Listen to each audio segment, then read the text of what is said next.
Hey, what's going on, people? This is Rolo C along with JT, and this is the Stem Cell Podcast.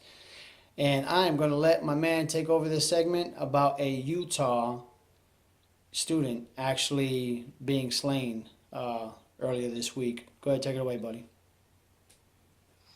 Okay. Yeah, this one of the saddest stories of the week here.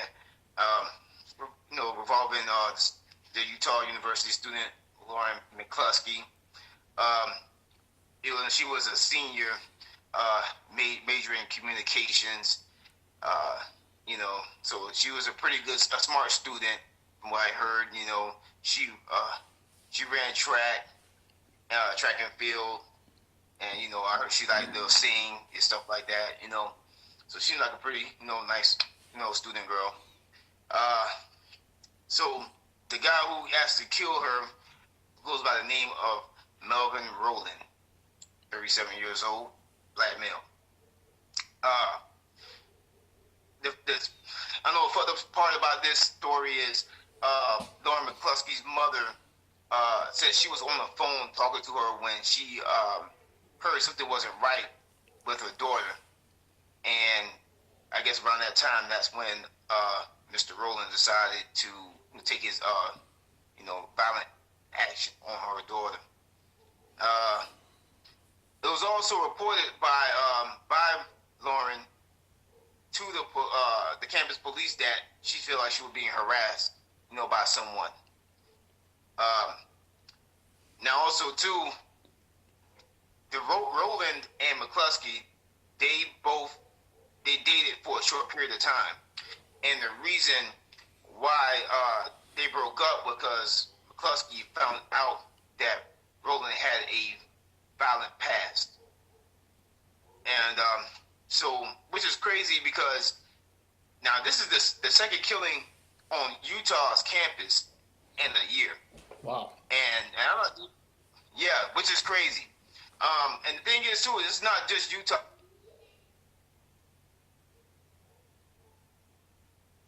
JT. Yeah, JT, my bad, you broke up. You said it's not just Utah. Come again? yeah. I was just saying, yeah. There's a lot of other colleges out there who are experiencing violent activity too. Okay. Um, now I know it's sad that it was a mistake on McCluskey's part of taking a chance at Rowland, but sometimes it's not to say that it was her fault for her death. Is that some people just made bad decisions, but she should have not been penalized for those bad decisions. You know what I'm saying? Yeah. It just so happened sometimes your bad decisions could be the worst ones, and you just happen to have a coward that you chose to be a part of your life. And that's the thing I don't get about people is if you're unhappy with your life, don't sit here and recruit others to be a part of your life because you're down and you feel like you have to down someone else. If you want to take somebody, which is not cool to do to no one, but if you want to take someone's life, take someone's life who don't want to be here. But it's not fair to the people who actually want to live life and enjoy themselves. I know it needs to stop, but I feel like it's not because it's too much evil and negativity out here. And until that gets cleaned up, man, it's going to continue to be fucked up situations like this. And all I can do is, pray for these types of people and hopefully that they turn this shit around before it gets ugly. But one more thing out of this is I just want to show condolences to Lauren Mccluskey and her family for this tragic loss. Definitely. Our condolences to the McCluskey family. Definitely, man. The way I look at it, man, and I'll be honest with you, I guess I'm looking at it on the other side of the spectrum here. And we can't be naive about the situation. Okay? The internet is a powerful tool. Okay? It really is. You got to do your research. And I'm sorry to say it. It's sad, but true. You can Google somebody's name ASAP and try to find out what they're about. It's not so much of a trust thing.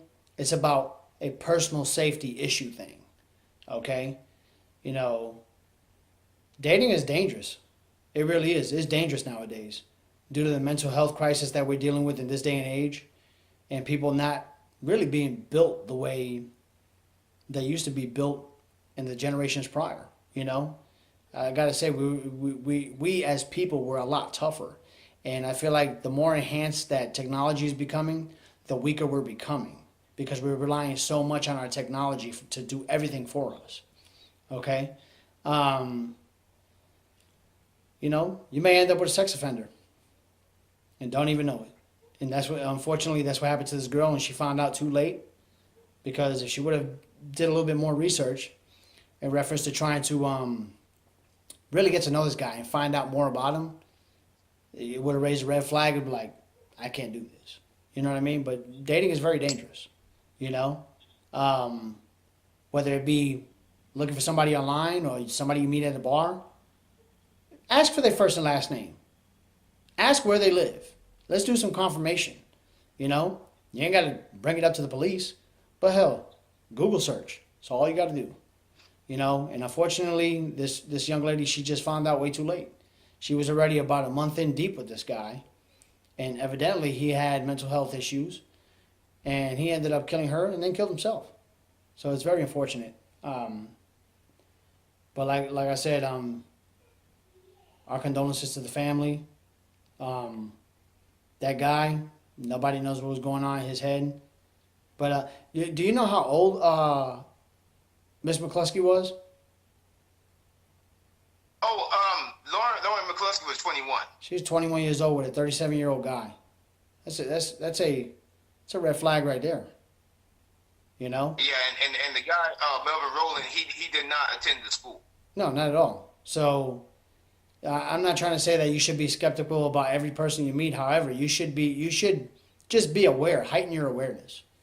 So that's basically all I have to say about that. You know, our condolences to the families that are affected, and hopefully, you know, this can, you know, provide a message to help people move forward and be a bit more precautious, because that's what we're about. We're about notifying people and letting people know what's going on, because not everybody watches ABC News or CNN or Fox News or CBS News, any of the networks. So if you don't watch that, but you're watching this, please take heed to what we're saying. You got anything else to add, buddy? No, that's it, man. All right, well, that's all we got in other news, and we'll be back with entertainment right here on the Stem Cell Podcast, episode 9.